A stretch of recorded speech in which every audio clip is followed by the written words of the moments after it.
Temperatures hovered in the teens and low 20s all day today. Most people tried to avoid getting out in the cold, but some still had to work outside. News Channel 9's Betsy Golden drove around today to meet those people who had to work while trying not to expose their skin in these temperatures.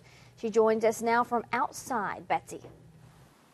Well, good evening. Yes, honestly, I don't know how they did it. I was freezing and my hands were so cold just filming them, and they were out there all day. My hands are freezing right now, and honestly, it's getting a little bit hard to talk. So basically, I am out here standing in the cold to remind you to try not to go into the cold this evening.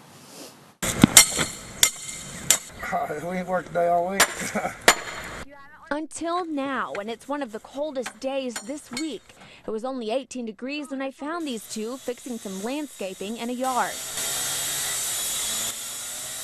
A few streets over, contractors were working putting in new insulation in an apartment complex. See, I keep myself warm and keep the neighbors warm too.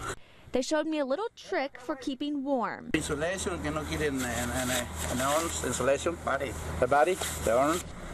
Now, Dustin Hickson has been driving around all day, dumping dumpsters. Are your hands freezing? Oh yeah, and your feet.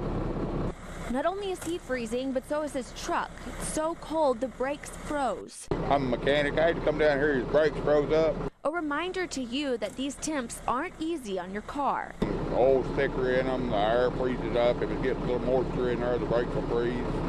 It makes it harder on everything. They were able to get the truck running, and off they went to continue their work in the cold and in search of some good hand warmers. And now, if you can't avoid the cold, the CDC recommends these tips. Wear extra layers. Make sure your clothes aren't too tight. Tight clothes restrict your blood flow. Make sure you keep extra clothes and an emergency kit in your car, and have a hot thermos of liquid ready. And this is something that I didn't know. Don't expose your hands to cold metal.